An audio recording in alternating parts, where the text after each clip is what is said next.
चलिए ज्योग्राफी का काम लोग वायुमंडलीय दाब से लेकर पूरा पवन का ना, चलिए पूरा पवन नहीं था सर, यहाँ तक समुद्र के ऊपर तक।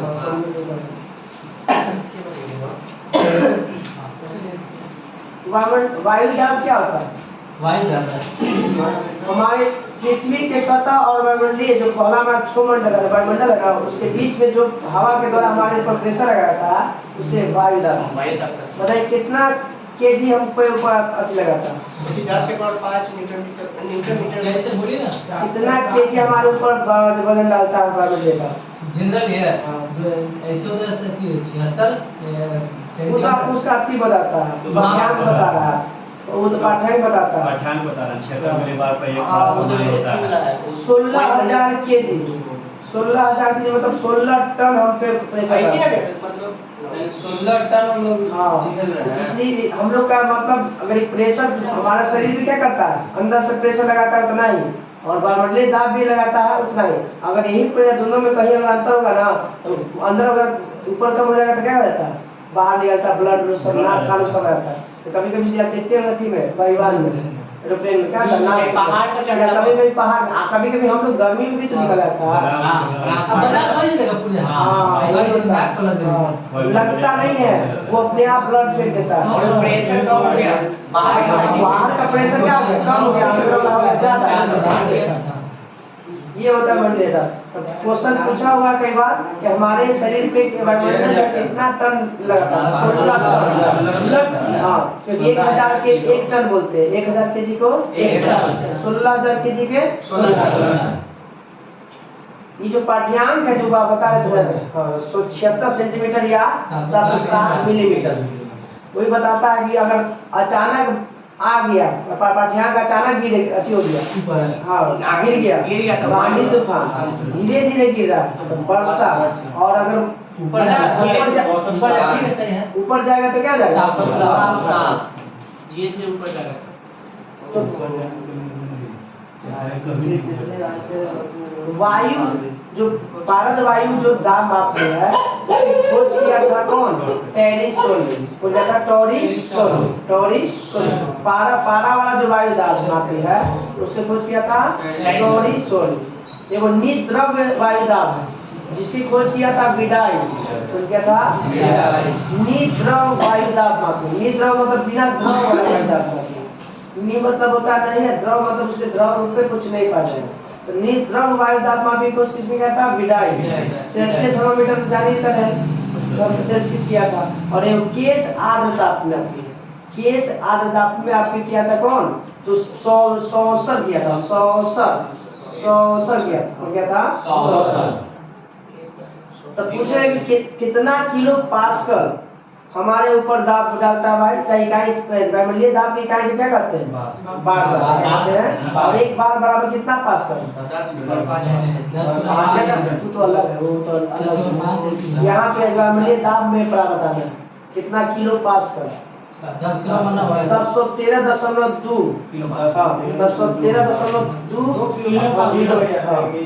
या किलो पास्कल बोलिए या मिलीबार बोलिए, दोनों एक के बाद। 1013.2 मिलीबार बोलिए या किलो पास्कल बोलिए, एक के बाद हो गया। तो कहते हैं कि वायुमंडल के निचले भाग और मंडलीय दाब की ऊंचाई के साथ तीव्रता से घटता है। जैसे जैसे ऊपर बढ़िएगा वायुमंडलीय दाब क्या घटेगा, और 10 मीटर की ऊंचाई पर 1 मिलीबार जो है घट जाता है। 10 मीटर में कितना मिलीमीटर घटती है? 1 मिलीबार। और 10 किलोमीटर में आता है 265 मिलीबार कम रहता है, जिसमें टेम्परेचर का -49.7 मानक तापमान होता है। वायुमंडलीय दाब का मानक तापमान कितना होता है? तो वायुमंडलीय दाब का मानक टेम्परेचर कितना? -49.7 डिग्री सेल्सियस हो गया। तो बोलेगा कि वायुमंडलीय दाब का मानक टेम्परेचर का मान कितना? -49.7 डिग्री सेल्सियस। समदाब रेखा जानते करते हैं, समान दाब वाला मिलाने वाली रेखा को समदाब, इसको आइसोबार कहते हैं। क्या कहते हैं? आइसोबार। अब पृथ्वी के धरातल पर कटिबंध दिया हुआ है, वायु कटिबंध। तो क्या होता है? 7 गो देखो 7 गो बताना है कि और पृथ्वी पर कटिबंध की संख्या 7 कटिबंध की संख्या 7 तो बीच जैसे क्षेत्र बांटा गया है, कटिबंध का मतलब इस क्षेत्र बांटा गया है जैसे है ना उष्ण कटिबंध ये पर जो विषुवती देखिए आ गया बीचे बीच जो रहता है जो सबसे ज्यादा गर्म रहता है क्योंकि उसमें क्या होता है लंबवत पड़ता है सीधा सीधा सूर्य की किरण क्या है लंबवत इसका मतलब है कि विषुवत रेखा पर सूर्य और पृथ्वी के बीच की दूरी क्या रहता है कम रहेगा तो ऑलरेडी टेम्परेचर ज्यादा पहुंचेगा उसके ऊपर होता है और नीचे 35 डिग्री ऊपर वाला को बोलते हैं हम लोग क्या उपोष्ण कटिबंध उपोष्ण उच्च कटिबंधीय और नीचे दोनों एक के बाद उपोष्ण उच्च कटिबंधीय ऊपर नीचे जो विषुवत रेखा के 10 डिग्री उत्तरी और 10 डिग्री नीचे या 10 न देगा ना तो 5 डिग्री ऊपर उत्तरी या 5 डिग्री दक्षिणी के बीच को हम क्या कहते हैं डोल्ड्रम कहते हैं क्या कहते हैं डोल्ड्रम जिसे निम्न दाब का केंद्र कहते हैं क्या कहते हैं निम्न दाब का केंद्र या उसी को शांत कटिबंध कहते हैं क्यों वहां तो पूरा गर्मी रहेगा टेम्परेचर से हीट हो जाएगा और जब हवा क्या हो जाएगा गर्म हो जाएगा तो कहाँ जाएगा ऊपर तो नीचे हो जाता है खाली इसीलिए इसको शांत कटिबंध या डोल्ड्रम यही से स्टार्ट होता है कोई चीज चक्रवात यही से क्योंकि एक उड़ रहा है उधर से भारी हवा क्या करेगा नीचे से प्रवेश करेगा हवा का चलने के कारण यही भी है गर्म हुआ अब वो तो ऊपर उठा तो उसका स्थान को भरेला उधर से आएगा ना कोई तो वही ये हवा चलने के कारण ये तो डोल्ड्रम का क्षेत्र कितना से 10 बोलिए याद सीधा सीधे 10 याद रखिए 10 के अंदर आ जाएगा कौन 5 भी आ जाएगा 10 डिग्री उत्तरी और 10 डिग्री दक्षिणी अक्षांश के बीच के क्षेत्र को हमें डोल्ड्रम क्षेत्र या शांत क्षेत्र कहा जाता है या शांत पेटी भी कह सकता है जरूरी नहीं है ऐसा भी आपको क्वेश्चन बना के दे सकता है तो डोल्ड्रम पूछा हुआ क्वेश्चन है 2019 में जो एग्जाम हो रहा था ना उसमें क्वेश्चन पूछा हुआ पूछे शांत पेटी का क्षेत्र बताइए कितना से कितना के बीच में ऑप्शन देखिए 10 से 10 पे याद रखिए 10 से 10 क्योंकि 10 तो 5 तो अपने आ जाएगा क्योंकि उसके बीच में आ जाएगा और 5 याद रखिएगा ना तो 10 अपना मत करिएगा छोड़ दीजिएगा 10 नहीं तो दोनों देगा तो हम हाई रेंज वाला मारेंगे 10 क्योंकि दोनों के बीच में वो आ रहा है 10 ही मारना पड़ेगा 5 में नहीं मारेगा रेट ऐसे अगर देगा ना तो 5 वाला देगा जब रेंज में देगा तो बड़ा में तो बड़ा वाला मान लेके चलना पड़ेगा रेंज वाला देखिए क्योंकि उसके अंदर आ जा रहा है ना 5 तो आ जा रहा है जैसे वो क्षेत्र बांटा हुआ है तो उतना डिग्री के अंदर कटिबंध की संख्या 7 उसके बीच में कुछ डोल्ड्रम 10 उत्तरी या 10 से दक्षिणी के बीच के भाग उपोष्ण उच्च कटिबंध जो होता है कहाँ से 10 से लेके 35 वाले 10 से लेके 35 तक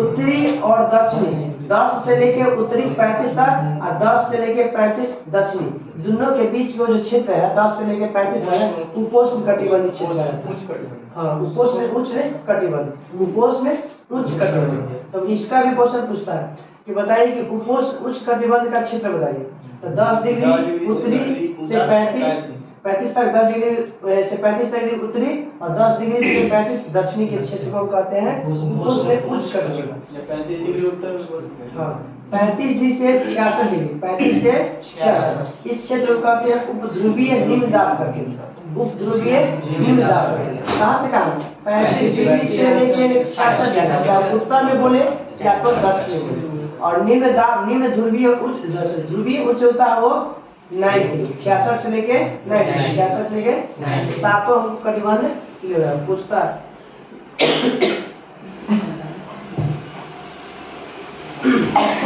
उपोष्ण उच्च दाब के 2 कारण उच्च दाब वायु का कारण कितने 2 पहला कहता है कि यहाँ पे टेम्परेचर होता है हाई गर्म होकर उठती है वायु तो मान लीजिए कि कहाँ से 10 डिग्री से उठेगा और जाएगा कहाँ पे 35 डिग्री तो 35 डिग्री पे जाएगा तो उधर तो ठंडा रहेगा ठंडा हो जाएगा तो हवा क्या लगेगा भार इधर से हो जाएगा गर्म तो जब उधर से तो नीचे आएगा इधर से कहाँ जाएगा ऊपर इस एरिया को हम लोग उस उपोष्ण उच्च दाब की पेटी भी कहते हैं तो प्रेशर क्या रहता है हाई रहेगा प्रेशर क्योंकि इधर से भी उठ रहा और उधर से ठंडा होकर क्या जा रहा है नीचे आ रहा है तो दोनों बीच में प्रेशर हो जाता है तो वही बात ऊपर नीचे दोनों में होता है इसको डायरेक्ट कर सकते हैं 35 डिग्री उत्तर और 35 डिग्री दक्षिण। टेक्निक बीच में ना बीच में ना है 10 से लेके 35 के बीच में, चाहे उत्तरी बोलिए या तो दक्षिण बोलिए। 35 डिग्री उत्तरी या 10 से 35 दक्षिण। 10 से 35 बोलेंगे। दूसरा हाँ कुछ क्वेश्चन ना 35 से क्वेश्चन पूछे 35 से 66 हाँ वो हो गया आपका बच्चे हाँ अभी 66 से 90 उपध्रुवीय निम्न हो जाएगा 66 से 90 उपध्रुवीय हो जाएगा उच्च ध्रुवीय का। दूसरा है पृथ्वी के दैनिक गति के कारण उपध्रुवीय क्षेत्र में वायु विशाल राशि कर्क तथा मकर रेखा के बीच में एकत्रित रहता है। तो फसल नहीं है, देखिए तो उधर से आ रहा है इधर आ जा रहा है, इधर गर्म हो जा रहा है तो ऊपर आ जाता है, दोनों के बीच में क्या है फसल। तो उपध्रुवीय निम्न था नहीं ये उपोष्ण उच्च दाब कहते हैं। उपध्रुवीय अरे हवा है तो प्रेशर है, हवा नहीं है तो प्रेशर 35 डिग्री उत्तर से 66 डिग्री के बीच में कौन सी बोलते हैं? उपध्रुवीय निम्न दाब कहते हैं। उपध्रुवीय निम्न था। देखिए ना 0 10 याद रखिए दोनों को 10 ये तो निम्न डोल्ड्रम 10 से लेके 35 हो गया उपोष्ण उच्च दाब, फिर 35 से लेके 66 हो गया उपोष्ण उपध्रुवीय निम्न दाब, उपध्रुवीय निम्न दाब ना और उसके बाद 66 से 90 उच्च ध्रुवीय।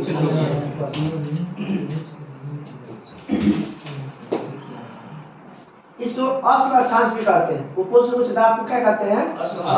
कहा कि ये कहानी बताता है, ये नाव पर ले जाता है घोड़ा को जब देखता है घोड़ा डूबने लगता है तो घोड़ा क्या करता है? भाग जाता है, इसीलिए इसको अश्व अक्षांश कितना से कितना गिरा देता है। लगता है कि डूब जाएगा ना, दुनिया में ना फेंक के घोड़ा को फेंक देता है इसको ही क्षेत्र में, इसलिए उसको कहते हैं अश्व अक्षांश भी कहा जाता है। 10 से लेकर 35 के बीच में 30 से 35 वही जैसे बीच में 10 और 35 के बीच में तो उनका छाछवा के मार्क दे रहे हैं एक्यूरेट है जो देखवा लिख रहे हैं वाला।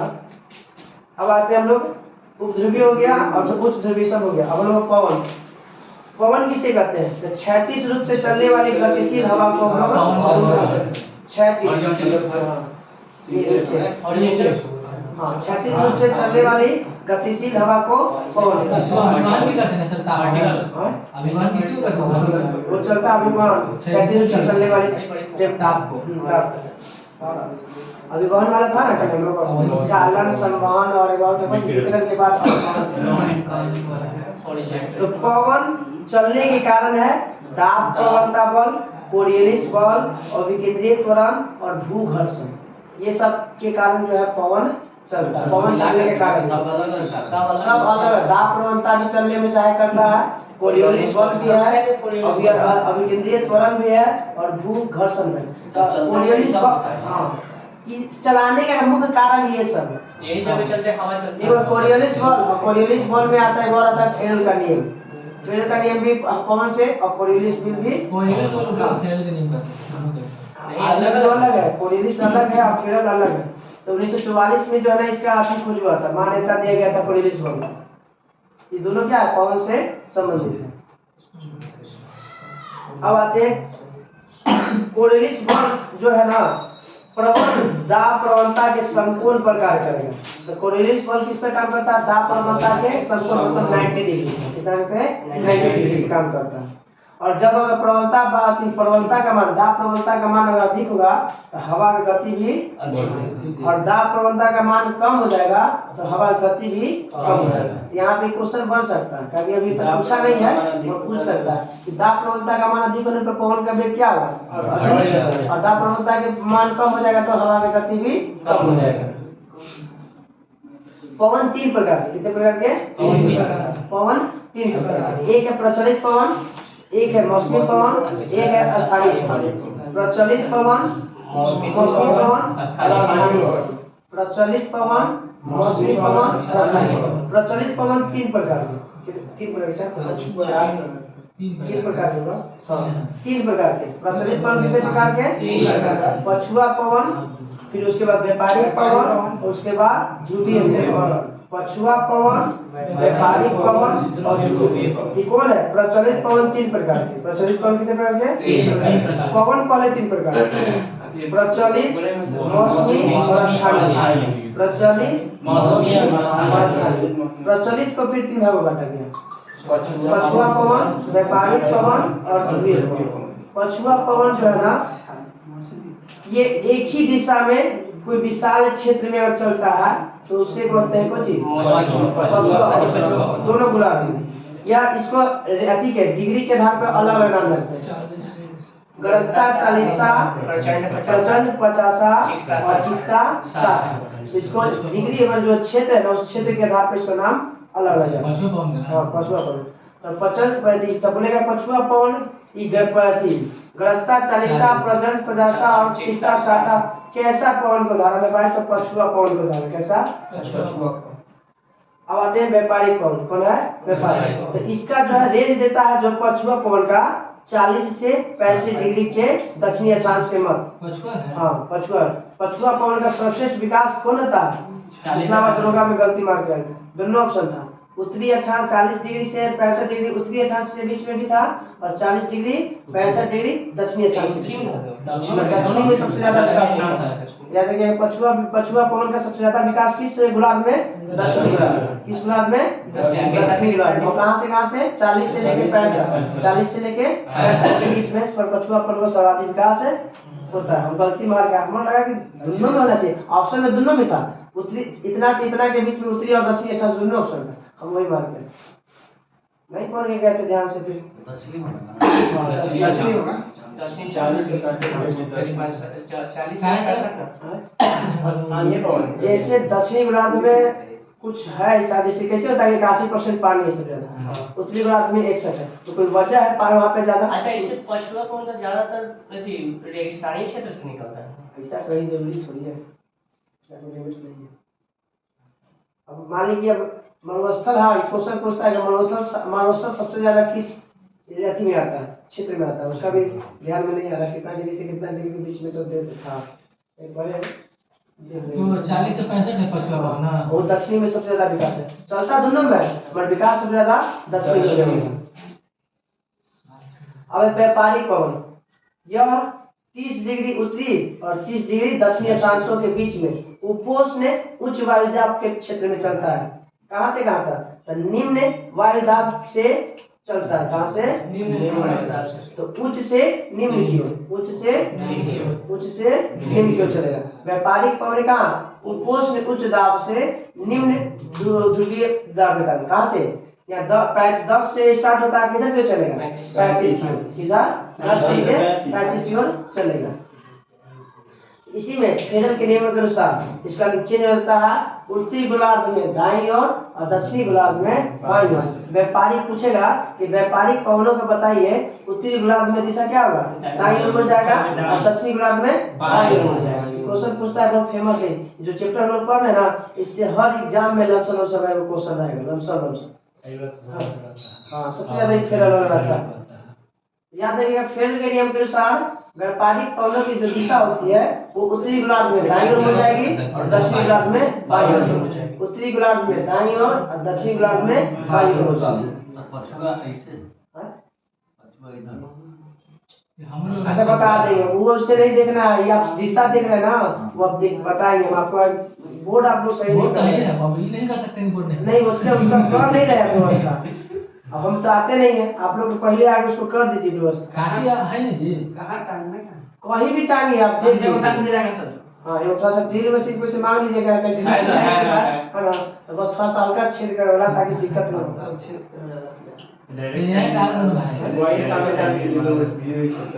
अच्छा नीचे मत कहीं पैसा दीवार चल जाएगा तो चाहिए मार दीजिएगा देख लीजिएगा कोई दिक्कत नहीं होता है सामने होगा। चाहे ड्रिल मारिएगा ना तो ड्रिल से ज्यादा सीमेंट उखड़ने का डर रहता है। हाँ ड्रिल से कम उखड़ता है। चलिए हो जाएगा देख लीजिएगा। चलिए आते इधर बाबू कोई बात नहीं। तो व्यापारिक पवनों की बताना क्षेत्र बताना व्यापारिक कितना 30 डिग्री उत्तरी अक्षांश और दक्षिणी अक्षांश। इसमें फेडरल के नियम अनुसार बोलेगा कि व्यापारिक पवनों की दिशा पूछेगा। तो व्यापारिक पवनों की दिशा उत्तरी गोलार्ध में उत्तरी गोलार्ध में दाईं और दक्षिणी गोलार्ध में बाईं। उत्तरी गोलार्ध में दाईं और दक्षिणी गोलार्ध में बाईं। एनर्जी आप लोग एनर्जी जैसे लग रहा है नहीं बैठने रहे जैसे लग रहा है उत्तर में दाएं या दक्षिण में बाएं हाँ, केरल केरल के के नियम नियम। केरल वाला पूछता है सर। हाँ सर, बहुत बार पूछता है। कैसे पूछता है? क्वेश्चन पूछेगा ना कि बताइए व्यापारिक पवनों की दिशा बताइए कि दक्षिण गोलार्ध में किधर से किधर है। दक्षिण में बाएं दक्षिण में बाएं उत्तर में दक्षिणी गोलार्ध में किधर बाएं घूम जाएगा। बाएं। तो बाएं ओर जब दक्षिणी गोलार्ध में आएगा तो मान लीजिए कि हम मान लेते हैं ऐसे मान लो, अगर इधर से जाएगा तो किधर दिशा किस देता है। उत्तरी में दाएं, दक्षिण अच्छा में बता बाएं। दें पूरा एक उत्तर में क्लॉकवाइज और दक्षिण में एंटी क्लॉकवाइज। पश्चिम दिशा में मत देखो बाएं का वो पृथ्वी के अनुसार चलना पड़ेगा, प्रतिबंध के अनुसार चलना पड़ेगा। ऐसे नहीं देखना कि इधर पूर्व में इधर घूम गया इधर पश्चिम से दक्षिण वो अलग दिशा हो गया। इधर देखिए तो व्यापारिक हो गया, व्यापारिक पवन हो गया ना। लास्ट है ध्रुवीय पवन। कौन है ध्रुवीय पवन। यह उच्च दाब वायु दाब की पेटी से कहाँ चलेगा उप ध्रुवीय निम्न दाब की ओर।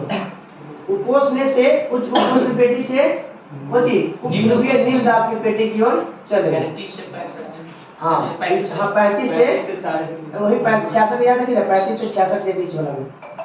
हाँ वही 66 से 66.5 का डिबेट थोड़ी है, आप देख लीजिएगा।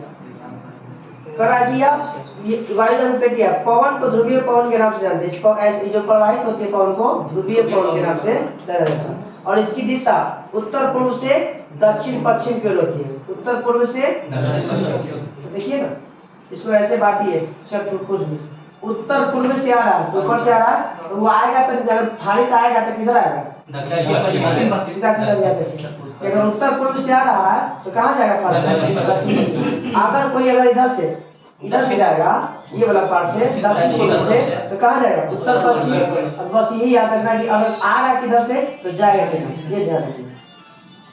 तो उत्तर पूर्व से आता है तो जाएगा कहाँ। तो ध्रुवीय पवन हो गया और एक बचा है आप लोग का मौसमी पवन। कौन सा मौसमी पवन। मौसम के अनुसार जैसा मौसम बदला वैसा उस दिशा में हवा बहेगा, जिसको बोलते हैं पूर्वइया और पश्चिमिया। जैसे इसमें तो क्या देखते इसमें क्या देता है दे ले मानसून पवन स्थलीय समीर समुद्री समीर एवं घाटी समीर याद रखिए। तो समुद्री समीर और स्थलीय समीर और घाटी समीर। समुद्री समीर स्थलीय समीर और घाटी समीर। हाँ एवं मानसून। तो याद रखिएगा स्थलीय समीर रात को चलता है। स्थलीय समीर रात को चलता है और समुद्री समीर दिन में चलता है। और घाटी समीर भी चलेगा ना तो घाटी कब रात हो जाएगा दिन में चलेगा। घाटी में क्या जाएगा स्थल से समुद्र की ओर। स्थलीय समीर स्थल से समुद्र। कारण क्या चलेगा दिन में हो जाता है गर्म कौन पृथ्वी और ठंडा रहता है कौन चीज समुद्र। तो हो जाएगा ना स्थल से समुद्र की ओर स्थलीय समीर। और रात को हो जाता है पृथ्वी ठंडा और गर्म रहता है पानी। तो उधर से चलता है किधर की जहाँ से जो बोलेगा समीर वहां से उठा लेगा। स्थलीय समीर कहाँ पे देना समुद्र में और समुद्री समीर को उठाना है समुद्र से। कारण क्या है कि गर्म को रात के हो जाता है ठंडा पृथ्वी आएगा किधर की इधर से। हाँ और उसके बाद जो है ये इधर गर्म हो जाएगा तो इसलिए याद रखिएगा कि दोनों घाटी समय में क्या होता है घाटी जो है कब किधर से किधर चोटी से घाटी चोटी से घाटी। क्योंकि जब धूपा निकलेगा तो पहले गर्म कौन होगा यहाँ से नीचे से स्टार्ट होगा क्योंकि नीचे तो ठंडा रहेगा भारी रहेगा तब भारी चलेगा किधर से हाँ नीचे से नीचे घाटी से छोटी घाटी से मैं कौन चलेगा घाटी से छोटी। इसमें नहीं दे रहे घाटी से आप पढ़ा घाटी ऊपर सपना है लेकिन ज्योग्राफी ज्योग्राफी में लिखा हुआ है। हम लोग का ज्योग्राफी हो गया खत्म। अब याद देखिए एक बार जल्दी। हाँ पवन तो पवन किसे कहते हैं तो चलने वाली पवन को हवाओं तो पवन किसके किस हवा चलने का कारण क्या है दाब प्रवणता कोरियोलिस बल अभिकेंद्रीय त्वरण और भूघर्षण। इसमें फेमस है कोरियोलिस बल और दाब प्रवणता। नहीं जैसे अभी तक क्वेश्चन दाब प्रवणता से पूछा नहीं है हम डेटा भी जानते हैं। कोरियोलिस बल सबसे ज्यादा पूछा कोरियोलिस बल और फेल का नियम ये है ना कि इसमें चारों है ना इसमें चारों महत्वपूर्ण हमको दाब प्रवणता लगा है दाब प्रवणता का मान अधिक हो जाएगा तब पवन का वेग का गति भी अधिक हो जाएगा। दाब प्रवणता का मान कम हो जाएगा तब हवा की गति भी कम हो जाएगा। फेरल का कोरियोलिस बल को प्रभावित शुरू किया गया था 1844 में, इसको प्रभावित किया गया। और इसी के अनुसार चलता है फेरल का नियम।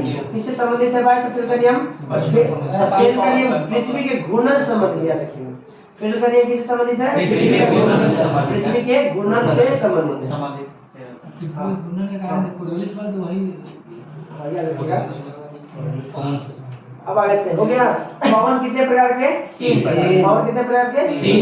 प्रचलित पवन, मौसमी पवन और स्थायी पवन। प्रचलित पवन को 3 भागों में बांटा गया। प्रचलित पवन को 3 भागों में। यह है पछुआ पवन, व्यापारिक पवन और ध्रुवीय पवन।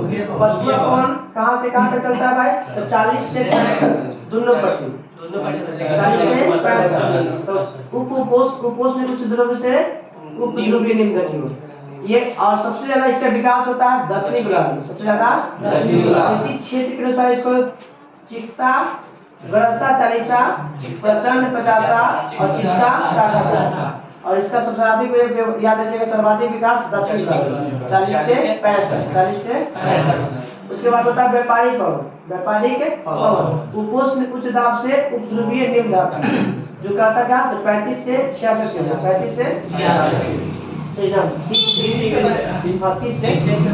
दोनों पट्टी उत्तरी और दक्षिणी, उत्तरी और दक्षिणी। 65 पे 66 के नजदीक में इतना याद रखिए ना। तो बोलेगा कि इसमें क्या होता है? व्यापारिक पवन फेरल के अनुसार दिशा बदलता है। फेरल के नियम के अनुसार दिशा बदलता है। उत्तरी गोलार्ध में दाईं ओर और दक्षिणी गोलार्ध में बाईं ओर। उत्तरी गोलार्ध में दाईं ओर, दक्षिणी गोलार्ध में बाईं ओर। इसके बाद होता है ध्रुवीय पवन। यह होता है उपध्रुवीय निम्न दाब की पेटी में ध्रुवीय उच्च ध्रुवीय से निम्न ध्रुवीय के, उच्च ध्रुवीय से निम्न ध्रुवीय पे चलता है। और यह कहां से चलता है भाई? तो उत्तर पूर्वी से चलता है दक्षिण पश्चिम की ओर। उत्तर पूर्वी से स्टार्ट चलता है, कहां जाता है? दक्षिण पश्चिम की ओर। फिर मौसमी पवन। मौसमी पवन कितना प्रकार के? 4 प्रकार के। मानसून पवन, स्थलीय समीर, समुद्री समीर और घाटी समीर। स्थलीय समीर रात को, समुद्री समीर और घाटी समीर दिन को। स्थलीय समीर रात को, स्थलीय समीर रात को, घाटी और समुद्री समीर दिन को। स्थलीय समीर रात को और